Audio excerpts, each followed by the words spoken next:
A pleasant good night to each and every single one of you. I am Lyrical Evangelist and welcome back to my channel. Now I know you're all hearing the rain just beating on the roof right now. We're experiencing extreme inclement weather in Trinidad and Tobago right now. And you know, if you hear it in the background, that's just the instrumental. God himself personally giving me the instrumental here.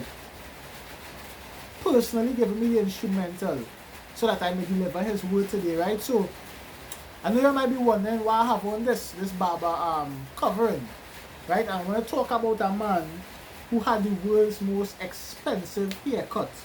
You hearing it? I'm putting it on. Right. So I want to talk about a man today that had the world's most expensive haircut. Now, the Guinness World Book of Records states that on October 29th in London, England, the most expensive haircut was had, which was £8,000, which is roughly 16,300 some US dollars. That was the world's most expensive haircut. But I would beg to differ, and I sure you would agree as we dive into the word of God that there was one man who had a haircut more expensive than that. His haircut was extremely expensive. It cost him his eyeballs. His haircut was extremely expensive. It cost him his dignity. His haircut was extremely expensive. It cost him his legacy, his future. He was supposed to be a judge over Israel. He was supposed to be the great deliverer. But his haircut was expensive and it cost him everything. Today we want to talk about, you might have guessed it, Samson, right? And I want to bring this to life as much as possible. Samson was a guy, the son of Manoah. An angel visited his parents and said that they would make Samson kind of similar to John, right?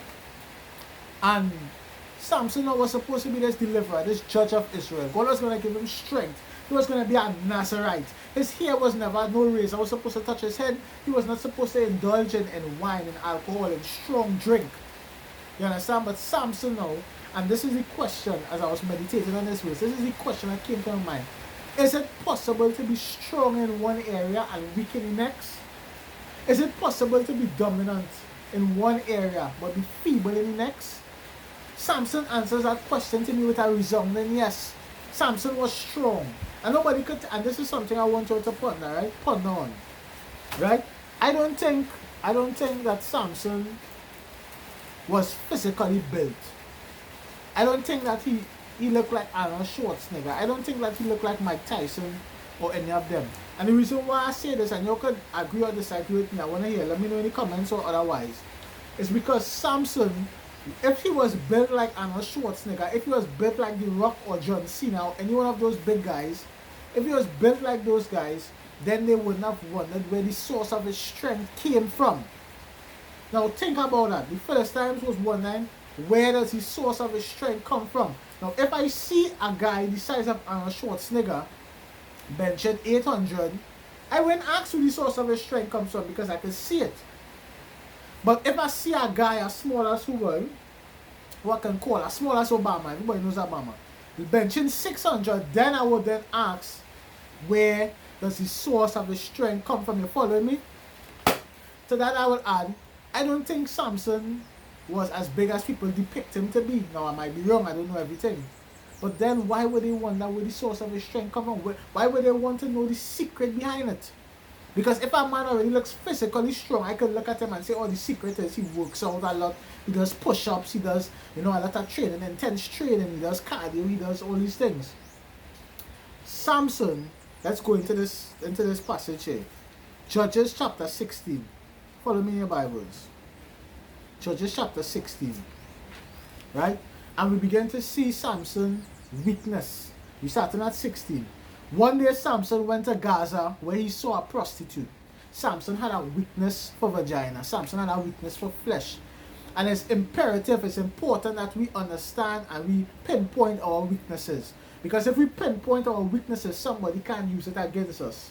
If we pinpoint our weaknesses, we could put up the barriers. We would know how to approach God with certain things. We would know before we go into a situation with marijuana, we say, nah, marijuana is my weakness, so I ain't going there. We would know that if we struggle with alcoholism, we would say, nah, I can't go to the club Saturday night, fellas. I can't do that. We would know that if that is our weakness, you wouldn't be by somebody's house after 9 in the night knowing that you're susceptible to that person and you'll get horny and you're going to sleep with them. We need to know our weaknesses, right? So Samson went and he saw a prostitute. He went in to spend the night with her. The people of Gaza were told, Samson is here. So they surrounded the place and lay in wait for him all night at the city gate. These were people that hate Samson. In the previous chapter, Samson tied bushes of fire to some fox's tail and set fire to the entire cornfields. He decimated the economy.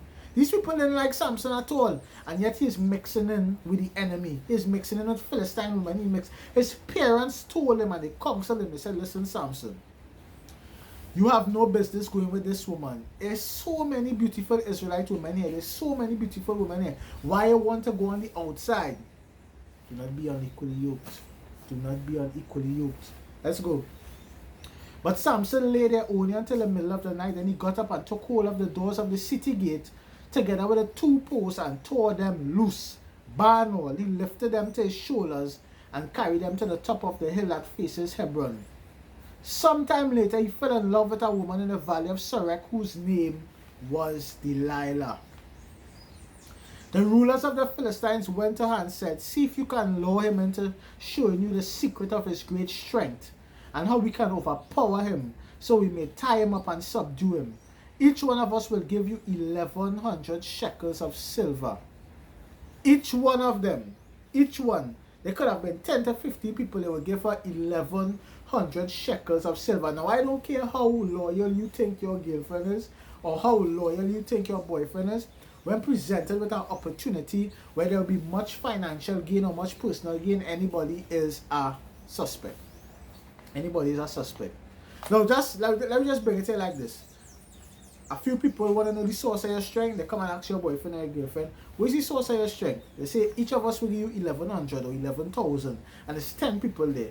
That person ain't thinking, nah, I can't do this to my babes. This person thinking, wow, I set for life. You understand the thinking? Is he thinking? Because Delilah didn't have that thing. Delilah didn't plan to do that, you know. She probably had feelings same all of them too. Love them too. But when presented, and that is why I be coming to understand the definition of love is, all our folks, you can correct me if I'm wrong, is only when they're in a position. See, somebody was telling me this a few months ago. They said, I'll be real careful because I don't want to get cussed. They said, you can't say you're loyal to the person you're with. Oh gosh, I'll be careful. I don't want to. You can't say you're loyal to the person you're with unless people are making advances on you. You understand? I don't know if that's sinking enough. You can't say you're loyal to the person you're with unless people are making advances on you. Because you're not loyal if nobody makes advances on you, because that is not a temptation for you. But to the person who people are making advances right through, and that person still will say, nah, have somebody, nah, thing. That person is loyal. But you cannot claim that you are loyal if nobody approaches you to cheat on your significant other. You understand what I'm saying? I hope this resonated. You understand? So, she now was put in a position where she would experience much financial gain. And we know which one she chose. Samson answered her, if anyone ties me with 7 fresh tongues that have never been dried, I'll become weak as any other man. Then the rulers of the Philistines brought her 7 fresh tongues or ropes that had not been dried, and she tied with them. With men hidden in the room, she called, Samson, the Philistines are upon you. But he snapped the tongues as easily as a piece of string snaps when it comes close to a flame. So the secret of his strength was not discovered. And this is the scary thing, because I was wondering, okay, if she did this to you, this is the warning. If she did this to you, why then would you go with her again? How much chance is you going to give her to pay up, so to speak, in Trinidad lingo, Trinidad colloquialism, to pay up? How many chances are you going to give Delilah to pay up? That sex had to be sweet. That sex had to be honeycomb sweet. Because I don't understand why this happened again. Let's read. Then Delilah said to Samson, you have made a fool of me. You lied to me. Come now, tell me how you can be tied. He says, if anyone ties me securely with new ropes that have never been used, I'll become as weak as any other man. And she did the same thing again. Samson, the Philistines are upon you. They come, he busted again. So now she pissed. Hear what she says. Hear what she says. Hold on.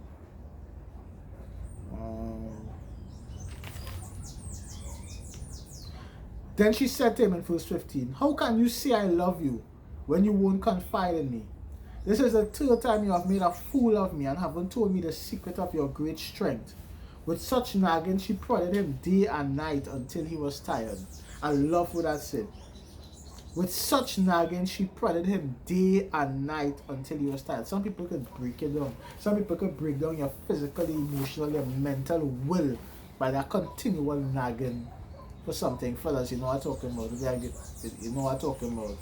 There you don't even go there. There you don't even go. Especially if you have kids, you know what I'm talking about. And so with her continual nagging, she wearied him. She wearied him. You understand? And he told her. And verse 17 says, verse 16, with such nagging, she prodded him day after day until he was tired to death. Verse 17, so he told her everything. No razor has ever been used on my head, he said, because I've been a Nazarite set apart to God since birth. If my head was shaved, my strength would leave me, and I would become as weak as any other man. If I were to be shaved, my strength would leave me, and I would become as weak as any other man. Why is it so? Why is it so that somebody can be so strong in one area and weak in the next? Samson was physically strong, but he was emotionally crippled. Why is it that somebody can be a genius in one area and have social anxiety in the next? You work for NASA, but they can't hold a conversation with people.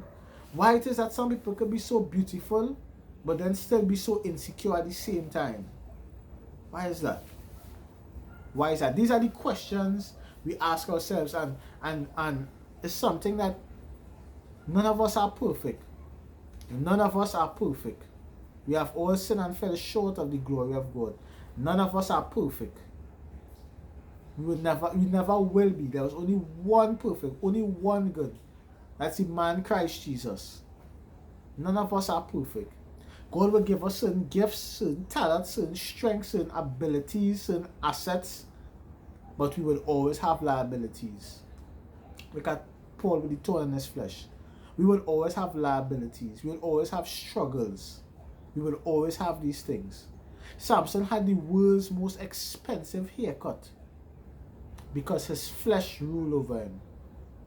He had the world's most expensive haircut even though he was physically stronger than any human being to ever live.